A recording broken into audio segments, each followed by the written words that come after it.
ഈ സ്ഥലത്ത് ഈ ഒരു ദേവാലയത്തിൻ്റെ 138ാമത് ഇടവ ദിനത്തോടനുബന്ധിച്ച് ഇന്ന് സംബന്ധിക്കുവാനായിട്ട് ഇടയായിത്തീർന്നതിൽ അതിയായ സന്തോഷമുണ്ട്.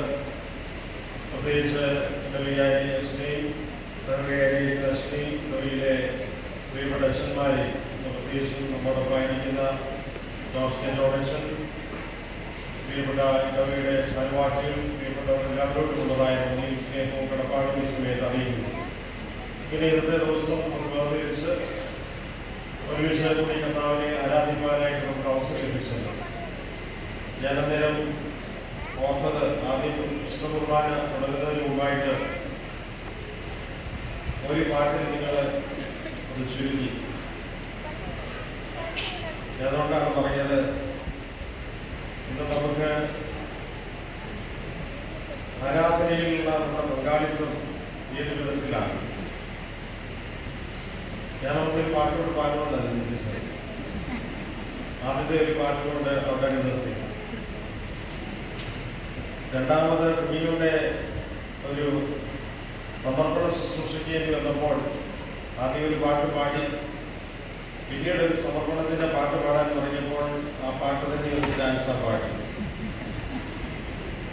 നമ്മൾ പാട്ടിൽ എന്ന് പറയുമ്പോൾ പാട്ടിലാക്കുമെന്നില്ല, പാട്ടിൽ നമ്മൾ എത്ര യുദ്ധതയാണ് കാണിക്കുന്നത് ദൈവത്തെ ആരാധിക്കുന്നതിന്. അതിവിടെ തന്നെ വേണമായിരുന്നോ എന്നുള്ളതാണ് എൻ്റെ ഒരു സംശയം. അതുകൊണ്ട് നമുക്ക് എല്ലാവരും ചേർന്ന് ഒരു പാട്ട് പാടാം. അത് മാത്രമേ ഞാൻ ആഗ്രഹിക്കുന്നുള്ളൂ. 245ാമത്തെ പാട്ട് എല്ലാവരും ചേർന്ന് പാടണം.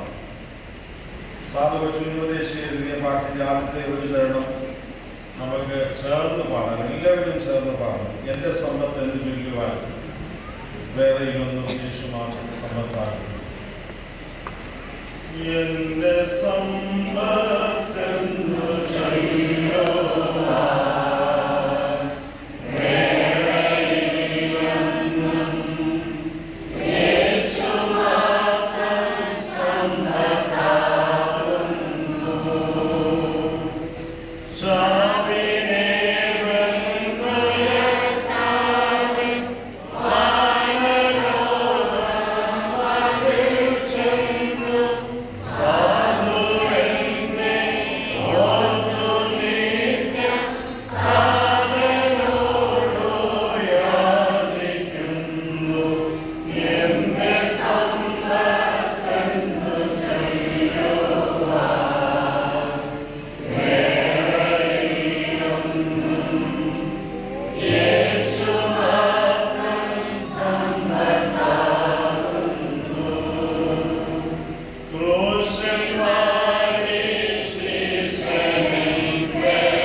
സാധുശുശ്രൂഷയ്ക്ക് അപ്രകാരം പാടാനായിട്ട് സാധിച്ചു.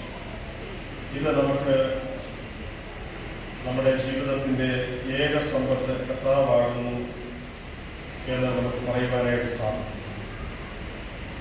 നമ്മുടെ ആരാധനയുടെ അനുഭവം വേറുകാരെ പാട്ടേൽപ്പിച്ചിട്ട് ആരാധന ഏൽപ്പിച്ചിട്ട് നമ്മുടെ നിസ്സംഗരായിരിക്കുന്ന ആ ഒരു മനോഭാവം മാറ്റിയെടുക്കണം. അത് മാത്രമേ എനിക്ക് പറയാൻ കഴിയൂ. നമ്മൾ ആത്മാർത്ഥമായിട്ട് ഉള്ളു തുറന്ന് ആടണം, ഉള്ളു തുറന്ന് കർത്താവിനെ മഹത്വപ്പെടുത്തണം. നമുക്ക് ആരാധനയ്ക്ക് നേതൃത്വം നൽകുവാൻ വേണ്ടി മാത്രമാണ് എന്നാൽ നമ്മുടെ വലിയ പാട്ടുകാരായിട്ടില്ല. എന്നാൽ നമ്മുടെ ഉള്ളിൽ നിന്ന് ഹൃദയംഗമമായി ദൈവത്തെ മഹത്വപ്പെടുത്തുവാനുള്ള അവസരമാണ് ആരാധന എന്ന് പറയുന്നത്.